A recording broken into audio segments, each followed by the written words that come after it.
What's up, YouTube? Team Movies here. Now, today I saw, no, not today, yesterday I should say, I saw a new film, Asia Has Fallen, which is, of course, the follow-up to 2013's Olympus Has Fallen, which I quite had a kick out. I thought Olympus Has Fallen had lots of fun in it. You know, Gerard Butler was pretty cool as a role, and yeah, I really quite liked the Olympus Has Fallen. But unpopular opinion, did quite enjoy I did quite enjoy White House Down, the Channing Tatum and Jamie Foxx one slightly more, but I still had fun with Philippa. That's fun. So when they announced the sequel, I was kind of interested. Maybe you can make this like like the next Die Hard or whatever.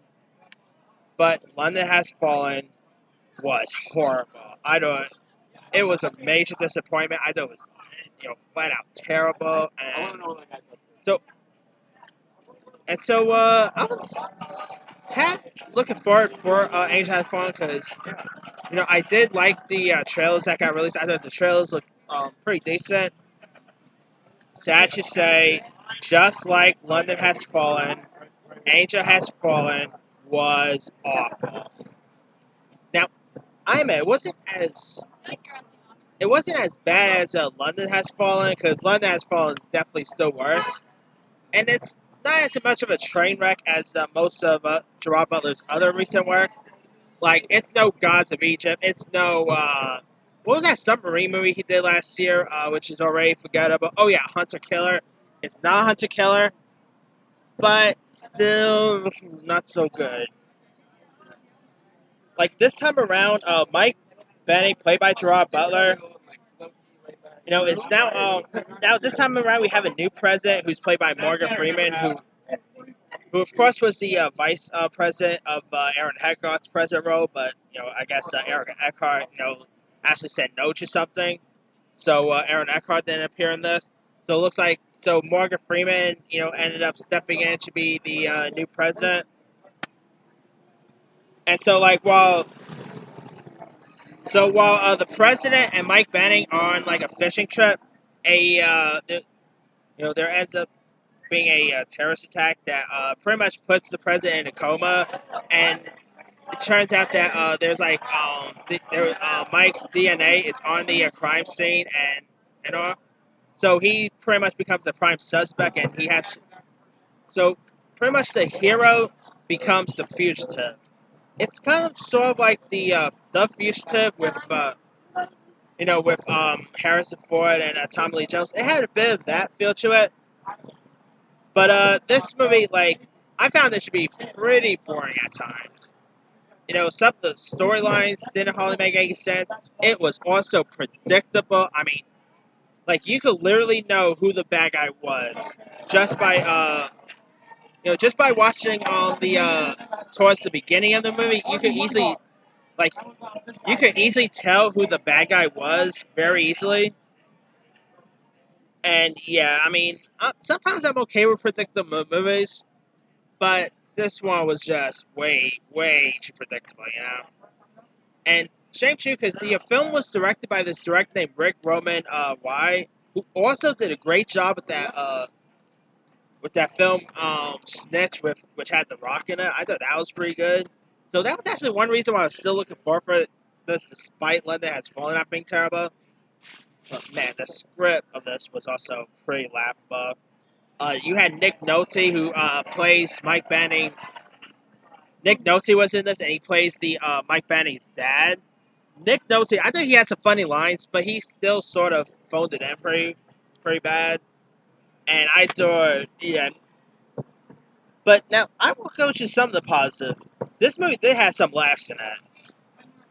Like the ending to the film, there is a post-credit scene, which is actually the best part of the whole movie. Your film is not all that great if your post-credit scene is better than the actual film. And yeah, I mean, yeah, Angel has. I mean, Get them all work done? YouTube. Nice. I'm getting some love here, people. Anyway, yeah, Angel Has Fallen was definitely just. It was another Gerard Butler train wreck. I'm sorry. Gerard Butler, I've always loved him ever since I saw him in 300. I've always been a fan of Gerard Butler, but my God, this guy needs a new agent. Here's some of the terrible stuff this guy's been in. Hunter Killer, London Has Fallen, Gods of Egypt, gosh, Egypt, Den of Thieves, which actually wasn't all too bad, but still wasn't that good. This guy just, it's a shame too, because Gerard Butler's a good actor. The guy really, Gerard Butler really needs better work, and shame that he's not getting the best work that he should have. And anyway, and the film also had an impressive cast too. Like you had Piper Perabo, who played Mike Banning's wife. So it looks like Rhoda Mitchell actually did herself a favor and said no about appearing in this. And also you had J. Pinkett Smith was in this. You also had Tim Blake Nelson. I'm a big Tim Blake Nelson fan. That guy is really underrated. Is Tim Blake Nelson? I've always been a fan of that guy. But also Danny Houston was also in this too, and Danny Houston kind of phoned it in too. I think they should have done better with Danny Houston, but hey, he just came there for a paycheck and left. So I don't blame the guy. I mean, hey, you need to do anything for money, so I guess even Danny Houston has to eat. And some of the action was cool. I really dug like some of the gunfire scenes, but even that the gunfire scene, even that wasn't all that perfect. But yeah, I mean, this movie, like most parts of the movies, didn't really make much sense. I just thought, I really wanted to like Angel Has Fallen, but sadly, I really couldn't get into it. And Gerard Butler, please make better decisions, man. Like that guy really needs to do something much better. Maybe get a part in a Netflix film or maybe a Marvel film or whatever. The guy is a great actor. Just keeps on making these horrible films. I mean, I'm not even counting How to Train Your Dragon 3, by the way. Because I know lots of people probably watch this and be like, Gerard Butler was just in How to Train Your Dragon 3. I'm not counting that because that was technically his film and that was a voiceover work. So I'm not counting How to Train Your Dragon 3 of his recent work. But, yeah, this movie was just... Yeah, it was very predictable. It was very lacking in suspense. Like, it didn't have great suspense in it. And, like I said, the script was just... The script was abysmal. And, it also is reported that the movie made some pretty good dough. So don't be surprised if we see a fourth one.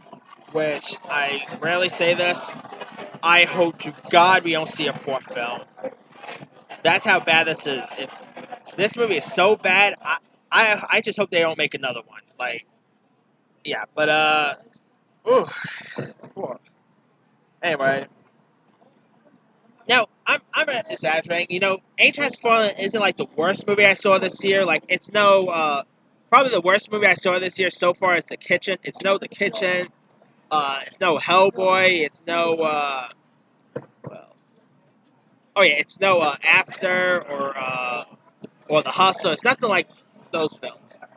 But it's still a pretty horrible, gut-wrenching of a film and pretty disappointing. But let me, leave it to you guys. What, did you have a chance to check out Angel Has Fallen? Like, maybe you were the opposite of me. Maybe you did like it. Did you actually like Angel Has Fallen? Do you agree with me and thought it was pretty terrible? And also, would you be down to see a fourth installment?